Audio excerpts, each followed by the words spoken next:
Literary criticism in English literature. Literary criticism is one of the most exciting parts of English literature because it allows us to move beyond simply reading stories, poems, and plays. Instead, it helps us ask deeper questions. What does this work mean? How does it reflect human life? Why does it matter?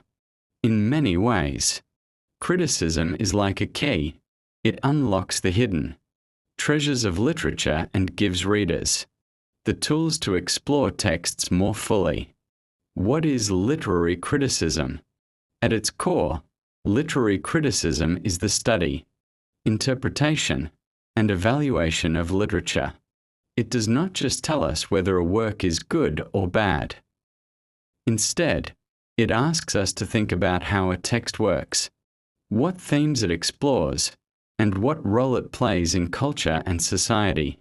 Early beginnings. The roots of criticism reach back to the classical world. Thinkers like Plato and Aristotle considered the role of poetry and drama in society. Aristotle's Poetics, for instance, gave us lasting ideas about tragedy, plot, and catharsis. Renaissance and Neoclassical criticism. During the English Renaissance, writers began to defend literature as both meaningful and necessary. Sir Philip Sidney's Defence of Poesy, 1595, passionately argued that poetry could teach as well as delight. In the 17th and 18th centuries, the Neoclassical period emphasized reason, order, and clarity. Critics like John Dryden and Alexander Pope believed literature should follow rules of harmony and balance, echoing classical ideals.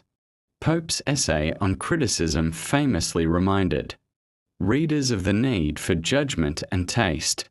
Romantic and Victorian approaches. The Romantic period brought a shift toward imagination, emotion, and individual expression.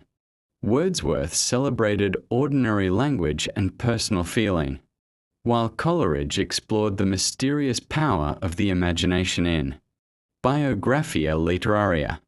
Later, Victorian critics such as Matthew Arnold saw literature as a moral force, capable of guiding society during times of change. Arnold argued that criticism should spread the best that is known and thought in the world.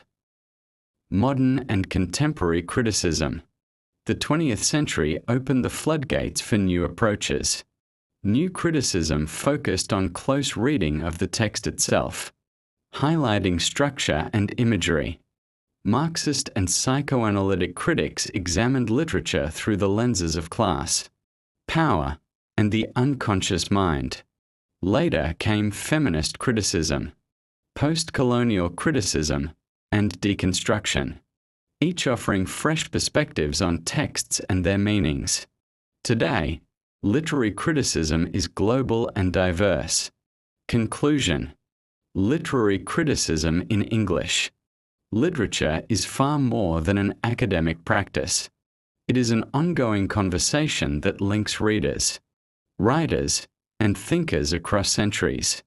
From Aristotle to today's postmodern voices, criticism proves that literature is not just something we read but something we interpret, debate, and celebrate.